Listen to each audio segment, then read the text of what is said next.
ജേർണലിസ്റ്റിലേക്ക് American president Donald Trump വീണ്ടും സ്വതസിദ്ധമായ ചതിയുമായി രംഗത്തെത്തിയിരിക്കുകയാണ്. ഇസ്രായേലിന് വേണ്ടി എന്ന് തോന്നിപ്പിക്കുന്ന വിധത്തിൽ തന്നെയാണ് വീണ്ടും ഇറാന് നേരെ അതിശക്തമായ ഒരു ആക്രമണം ട്രംപ് അഴിച്ചുവിട്ടിരിക്കുന്നത്. ഇറാനുമായി ഇനി ചർച്ച നടത്തിയതുകൊണ്ട് ഒരു കാര്യവുമില്ല എന്നും ഇറാനെതിരായ ഉപരോധങ്ങൾ എങ്ങനെയായിരുന്നോ ഉണ്ടായിരുന്നത് അതുപോലെ തന്നെ തുടരുമെന്നും ഇനി ടെഹ്റാനുമായി ചർച്ച നടത്തുന്നത് ഒരിക്കലും പ്രായോഗികമായിട്ടുള്ള കാര്യമല്ലെന്നും പറഞ്ഞ് അക്ഷരാർത്ഥത്തിൽ ട്രംപ് ദിവസങ്ങൾക്ക് മുൻപ് തയ്യാറാക്കിയ കരാർ കീറി എറിഞ്ഞിരിക്കുകയാണ്. എന്തുകൊണ്ടാണ് ട്രംപ് ഇങ്ങനെ ഒരു നടപടിയിലേക്ക് പോയത് എന്ന് ലോകം ചിന്തിക്കുമ്പോൾ ഇറാന് യാതൊരു സംശയവും അക്കാര്യത്തിൽ ഇല്ല എന്ന് മാത്രമല്ല, ട്രംപിന് നേരെ അമേരിക്കയ്ക്ക് നേരെ അതിശക്തമായ തിരിച്ചടികൾ നൽകിക്കൊണ്ട് ലോകത്തെ ഒന്നാകെ വിറപ്പിക്കുകയാണ് ഇറാൻ ഇപ്പോൾ ചെയ്തിരിക്കുന്നത്. നമുക്കറിയാം, ഇറാന്റെ പരമോന്നത നേതാവ് ആയത്തുള്ള അലി ഖാംനെയി അദ്ദേഹത്തിന്റെ മൃതദേഹത്തിന്റെ സംസ്കാര ചടങ്ങുകൾ നടന്നുകൊണ്ടിരിക്കുകയാണ്. ഇറാഖിലാണ് ഇപ്പോൾ അദ്ദേഹത്തിന്റെ ഭൗതികദേഹമുള്ളത്. തങ്ങളുടെ രാജ്യത്തിന് വേണ്ടി, രാജ്യത്തിന്റെ പരമാധികാരത്തിന് വേണ്ടി, രാജ്യത്തിന്റെ ആത്മാഭിമാനത്തിന് വേണ്ടി രക്തസാക്ഷിത്വം വരിച്ച ആയത്തുള്ള അലി ഖാംനെയിക്ക് അന്തിമോപചാരം അർപ്പിക്കാൻ ലക്ഷക്കണക്കിന് ഇറാനികളാണ് ഒഴുകിയെത്തിയത്. ട്രംപ് മുമ്പ് പറഞ്ഞത് ഖാംനെയി മരിക്കുന്നതോടെ ഇറാന് വലിയ സ്വാതന്ത്ര്യം കിട്ടുമെന്നും ഇറാനിയൻ ജനത ആഹ്ലാദത്താൽ തുള്ളിച്ചാടുമെന്നുമാണ്. പക്ഷേ അതിന് കടകവിരുദ്ധമായ കാഴ്ചയാണ് ആയത്തുള്ള അലി ഖാംനെയിയുടെ മൃതദേഹം സംസ്കരിക്കാൻ എത്തുന്ന ചടങ്ങിൽ ഇറാനികൾ കൂട്ടത്തോടെ എത്തിയപ്പോൾ ഉണ്ടായത്. എന്ന് മാത്രമല്ല, ഇന്ത്യ അടക്കമുള്ള ലോക രാജ്യങ്ങളിലെ പ്രധാനപ്പെട്ട അംഗങ്ങൾ അല്ലെങ്കിൽ പ്രതിനിധികൾ ഇറാനിലേക്ക് എത്തിയതോടെ അവിടെ വെച്ചൊരു ആക്രമണം നടത്തി ഇറാനെ ഇല്ലാതാക്കാം അല്ലെങ്കിൽ ഇറാനിൽ ഒരു വലിയ ദുരന്തം ഉണ്ടാക്കാം എന്നുള്ള ഗൂഢ പദ്ധതി തകർന്നടിഞ്ഞു. അതിനുശേഷം ഖാംനെയുടെ ഭൗതികദേഹം ഇറാഖിലേക്ക് കൊണ്ടുപോവുകയും അവിടെ ചടങ്ങുകൾ തുടരുകയും ചെയ്തതോടെയാണ് ട്രംപ് തൻ്റെ ചതി പുറത്തെടുത്തത്. ഇത് ഇസ്രായേലിന് വേണ്ടി നടത്തിയ ഗൂഢമായ നീക്കമാണെന്ന് സംശയിക്കാവുന്ന നിരവധി തെളിവുകൾ ഇതോടകം പുറത്തു വന്നിട്ടുണ്ട്. നമുക്കറിയാം, സാധാരണഗതിയിൽ ഇത്തരം യുദ്ധങ്ങൾ ഉണ്ടാകുന്ന സമയങ്ങളിൽ ഇതിനു മുമ്പ് ഗസയിൽ യുദ്ധം നടന്ന സമയത്ത് അല്ലെങ്കിൽ ലെബനോനുമായി യുദ്ധമുണ്ടായിരുന്ന സമയത്തൊക്കെ അമേരിക്ക ഒരു വെടിനിർത്തൽ കരാർ മുന്നോട്ട് വയ്ക്കും, ഇസ്രായേൽ അതിലൊപ്പിടും, സ്വാഭാവികമായി അവിടെ പ്രശ്നങ്ങൾ പരിഹരിക്കപ്പെടും, കുറച്ചു നാളത്തേക്ക് വെടിനിർത്തൽ നിലനിൽക്കുന്ന സാഹചര്യം വരും. ആ ഘട്ടങ്ങൾ എന്ന് പറയുന്നത് ഇസ്രായേലിന് നേരെ ശക്തമായ ആക്രമണങ്ങൾ നടക്കുന്ന സമയമാണ്. അപ്പോൾ ഇസ്രായേലിന് നേരെ ശക്തമായ ആക്രമണങ്ങൾ താൽക്കാലികമായി ഒന്ന് കുറയുന്ന സമയത്ത് എതിരെ നിൽക്കുന്നവർ വെടിനിർത്തൽ കരാർ ലംഘിച്ചു എന്ന് പറഞ്ഞുകൊണ്ട് ഇസ്രായേൽ അവർക്ക് നേരെ ആക്രമണം നടത്തുന്ന സമീപകാല ചരിത്രം നമുക്ക് മുന്നിലുണ്ട്. സമാനമാണ് ഇവിടെ സംഭവിച്ചത്. സമാനമായ രീതിയിൽ തന്നെയാണ് ഇവിടെ അമേരിക്ക ഓപ്പറേഷൻ പ്ലാൻ ചെയ്തത്. ഇറാന് എതിരായി ഒരു പൊതുബോധം ഉണ്ടാക്കുന്ന വിധത്തിൽ ഹോർമൂസിലൂടെ പോകുന്ന 2 കപ്പലുകൾക്ക് നേരെ ആക്രമണം ഉണ്ടാകുന്നു. അത് സൗദിയുടെയും ഖത്തറിൻ്റെയും കപ്പലുകൾക്ക് നേരെ ആക്രമണം ഉണ്ടാകുന്നു. ഇറാൻ ഞങ്ങളാണത് നടത്തിയതെന്ന് പറയുന്നില്ല, പക്ഷെ അമേരിക്ക പറയുന്നു ഇറാനാണത് ചെയ്തതെന്ന് പറയുന്നു. പൊടുന്നനെ ഇറാനിലേക്ക് വലിയ ആക്രമണം ഉണ്ടാകുന്നു. ഇറാന്റെ 80ഓളം കേന്ദ്രങ്ങളിലേക്ക് ആക്രമണം നടത്തി എന്ന അവകാശവാദമാണ് മണിക്കൂറുകൾക്ക് മുൻപ് ട്രംപ് ഉയർത്തിവിട്ടത്. പക്ഷേ അതിന് ശക്തമായ ഭയാനകമായ വിധത്തിലുള്ള തിരിച്ചടി ഇറാനും നൽകുകയാണ്. അമേരിക്കയുടെ പ്രധാനപ്പെട്ട സൈനിക കേന്ദ്രങ്ങളെല്ലാം തന്നെ തകർക്കുന്ന വിധത്തിലേക്ക് ട്രംപിന്റെ കോട്ടകൾ തകർക്കാൻ ഞങ്ങൾക്കൊരു മടിയുമില്ല എന്ന് പ്രഖ്യാപിക്കുന്ന വിധത്തിൽ ഇറാൻ ശക്തമായ സംഹാര താണ്ഡവം തന്നെയാണ് നടത്തിയിരിക്കുന്നത് എന്ന കാര്യത്തിൽ ഒരു സംശയവുമില്ല. അമേരിക്കയുടെ 5ാം കപ്പൽപ്പടയുടെ ആസ്ഥാനത്തിന് നേരെ അടക്കം നിരവധി ഇടങ്ങളിലേക്ക് ആക്രമണം നടത്തിക്കഴിഞ്ഞു എന്ന് ഇറാൻ സ്ഥിരീകരിച്ചിരിക്കുന്നു.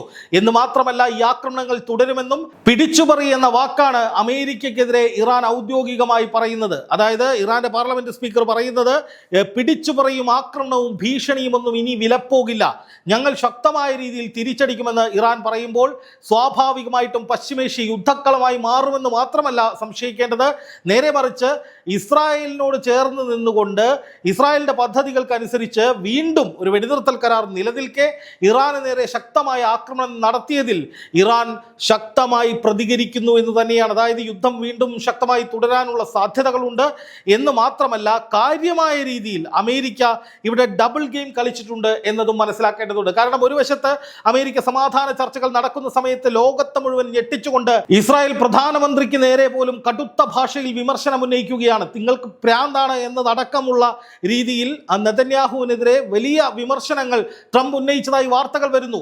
ട്രംപും നെതന്യാഹുവും തമ്മിൽ ഉടക്കി തെറ്റിപ്പിരിഞ്ഞു, ഇസ്രായേലിനെ ഒഴിവാക്കിക്കൊണ്ട് ഇറാന് ചരിത്രത്തിലില്ലാത്ത വിധത്തിലുള്ള നേട്ടങ്ങൾ ട്രംപ് സമ്മാനിക്കുകയാണ് തുടങ്ങി നിരവധി വിലയിരുത്തലുകൾ ഉണ്ടായിരുന്നു. അതൊരർത്ഥത്തിൽ ശരിയുമായിരുന്നു. കാരണം ഇറാന്റെ ചരിത്രത്തിൽ അവർക്ക് ലഭിക്കാത്ത വിധത്തിലുള്ള സഹായങ്ങളും ഇളവുകളും ആനുകൂല്യങ്ങളും വളരാനുള്ള സാഹചര്യങ്ങളും ഒക്കെയാണ് ഈ കരാറിന്റെ ഭാഗമായി ട്രംപ് തുറന്നുവിട്ടത്. പക്ഷേ ഇറാൻ ഇപ്പോൾ പറയുന്നു ഉപരോധങ്ങൾ നീക്കി എന്ന് ട്രംപ് പറഞ്ഞതല്ലാതെ അതൊന്നും പ്രാവർത്തികമായിട്ടില്ല, അത് കരാറിന്റെ ലംഘനമാണ്. അതുപോലെ തന്നെ നിരന്തരമായി വലിയ രീതിയിൽ ഇറാന് നേരെ പ്രകോപനങ്ങൾ അമേരിക്ക പല ഘട്ടങ്ങളിലായി തുടരുന്നു. ഹോർമുസിൽ എന്തൊക്കെ ചെയ്യണമെന്നാണോ കരാറിൽ പറഞ്ഞത് അതൊന്നും ഈ കരാറിൽ ചെയ്തിട്ടില്ല എന്നുകൂടി ഇറാൻ പറയുമ്പോൾ അമേരിക്ക കരാർ എന്ന പേരിൽ മുന്നോട്ട് വെച്ചത് ഒരു ചതിയുടെ പുസ്തകമായിരുന്നു, ചതിയുടെ ലിഖിത രേഖയായിരുന്നു എന്ന് സംശയിക്കേണ്ടി വരും, അല്ലെങ്കിൽ അങ്ങനെ പറയേണ്ടി വരും. അല്ലെങ്കിൽ എന്തിനാണ് സമാധാനം നിലനിൽക്കുന്ന ഒരു അന്തരീക്ഷത്തിൽ കരാറിന് വിരുദ്ധമായി കപ്പലുകൾ മറ്റൊരു വഴിക്ക് കൊണ്ടുപോകാനും ഈ സ്ഥിതിഗതികൾ രൂക്ഷമാക്കാനും അമേരിക്ക ശ്രമിക്കുന്നത്? അത് ഇസ്രായേലിന്റെ നിർദ്ദേശപ്രകാരമാണ് എന്ന് തന്നെ സംശയിക്കേണ്ടി വരും. എന്ന് മാത്രമല്ല, ഹോർമുസ് കടലിടുക്ക് പൂർണ്ണമായും സംഘർഷഭരിതമാവുകയാണ്. ഹോർമുസ് കടലിടുക്ക് വീണ്ടും ഇറാൻ അടയ്ക്കുകയും അവിടെ തങ്ങളുടെ പിടി മുറുക്കുകയും ചെയ്യുന്നതോടുകൂടി തീർച്ചയായിട്ടും വീണ്ടും പശ്ചിമേഷ്യയിൽ അല്ലെങ്കിൽ ലോകത്ത് തന്നെ വലിയ ആശങ്ക ഉടലെടുക്കുന്നു എന്ന കാര്യത്തിൽ ഒരു സംശയവും വേണ്ട. ഇനി ഈ യുദ്ധത്തിൽ സംഭവിക്കാൻ പോകുന്നത് ഇറാന്റെ ഭാഗത്ത് നിന്നുള്ള അനിയന്ത്രിതമായ ആക്രമണങ്ങളായിരിക്കും. അതായത് ട്രംപിന് നേരെ, അമേരിക്കൻ സൈനിക കേന്ദ്രങ്ങൾക്ക് നേരെ വിട്ടുവീഴ്ചയില്ലാത്ത വിധത്തിലുള്ള ആക്രമണങ്ങൾ ഇറാന്റെ ഭാഗത്ത് നിന്ന് പ്രതീക്ഷിക്കാം. ഇറാന് നേരെയുള്ള ആക്രമണങ്ങൾ നടക്കുന്നു, 80ഓളം കേന്ദ്രങ്ങൾ തകർത്തു എന്നൊക്കെ അമേരിക്ക പറയുന്നു. ജനവാസ മേഖലകൾ കേന്ദ്രീകരിച്ചാണ് ഇറാനെ കൂടുതൽ പ്രതിരോധത്തിലാക്കുക എന്ന ലക്ഷ്യത്തോടു കൂടി ജനവാസ മേഖലകൾ കേന്ദ്രീകരിച്ചാണ് ആക്രമണങ്ങൾ നടന്നത് എന്നടക്കം ഇറാൻ പറയുമ്പോഴും അവർ ഒരു തരത്തിലുള്ള വിട്ടുവീഴ്ചയ്ക്കും തയ്യാറല്ല. ഈ കരാർ ലംഘിക്കപ്പെടുകയാണെങ്കിൽ, അല്ലെങ്കിൽ ഈ കരാറിന്റെ വ്യവസ്ഥകൾ അമേരിക്ക പലതവണ ലംഘിച്ചു കഴിഞ്ഞു, അതുകൊണ്ട് തന്നെ ഇനി ഈ കരാറിൽ കടിച്ചു തൂങ്ങുന്നതിൽ അർത്ഥമില്ല, കരാർ തുലയട്ടെ, ഞങ്ങൾ ശക്തമായ രീതിയിൽ തിരിച്ചടിക്കുമെന്ന് ഇറാൻ പറയുന്നത് ഗൾഫ് മേഖലയ്ക്ക് കൂടി വലിയ ഭീഷണിയാകും എന്ന കാര്യത്തിൽ ഒരു സംശയവുമില്ല. ഒരു വശത്ത് ഇസ്രായേലിന് വേണ്ടി എന്ന് സംശയിക്കാവുന്ന വിധത്തിൽ, അല്ലെങ്കിൽ ഇസ്രായേൽ പറഞ്ഞ കാര്യങ്ങളൊക്കെ ആവർത്തിച്ചുകൊണ്ട് അമേരിക്ക ഇറാന് നേരെ ആക്രമണങ്ങൾ കടുപ്പിക്കുമ്പോൾ ഇറാനും ഒരു തരത്തിലുള്ള വിട്ടുവീഴ്ചയ്ക്കും തയ്യാറാകുന്നില്ല എന്നു തന്നെയാണ് ഇതിൽ നിന്ന് മനസ്സിലാക്കേണ്ടത്. എന്ന് മാത്രമല്ല, ഹോർമുസ് കടലിടുക്ക് വീണ്ടും പ്രശ്നബാധിത പ്രദേശമായി മാറുന്നു. ഹോർമുസ് കടലിടുക്കിലേക്ക് ശ്രദ്ധ വീണ്ടും കേന്ദ്രീകരിക്കപ്പെടുന്നു.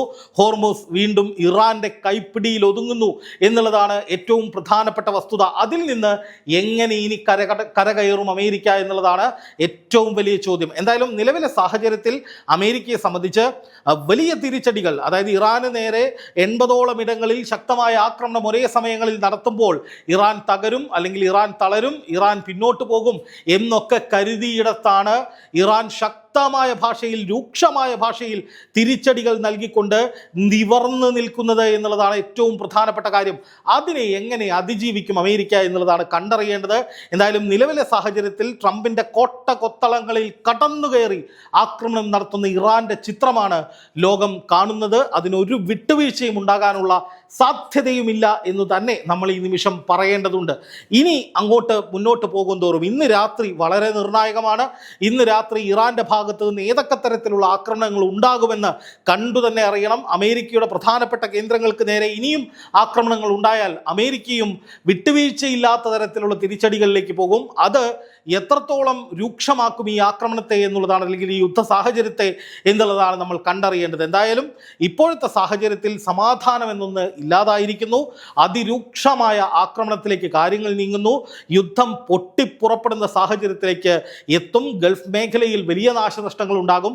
ഇതിൻ്റെയൊക്കെ അനന്തര ഫലങ്ങൾ അത് അതീവ ഗുരുതരമായിരിക്കും എന്നുള്ളത് തന്നെയാണ് നമ്മൾ മനസ്സിലാക്കേണ്ടത്. കാരണം നമുക്കറിയാം, ഹോർമുസ് കടലിടുക്ക് കുറച്ചു കാലം അടച്ചിട്ടപ്പോൾ തന്നെ, 3-3.5 മാസം ഇറാൻ അടച്ചിട്ടപ്പോൾ തന്നെ അതിനെതിരെ ഒന്നും ചെയ്യാൻ, ഒരു ചെറുവിരൽ അനക്കാൻ അമേരിക്കയ്ക്ക് സാധിച്ചിരുന്നില്ല. ഏറ്റവും ഒടുവിൽ ഇറാൻ പറഞ്ഞതൊക്കെ അംഗീകരിച്ച് അവരെ മോഹന വാഗ്ദാനങ്ങളിൽ കുരുക്കി എന്ന് വേണമെങ്കിൽ പറയാം. അങ്ങനെയാണ് അവിടെ ഒന്ന് തുറക്കാൻ, ആ ഹോർമുസ് കടലിലേക്ക് ഒന്ന് തുറക്കാൻ അമേരിക്കയ്ക്ക് സാധിച്ചത്.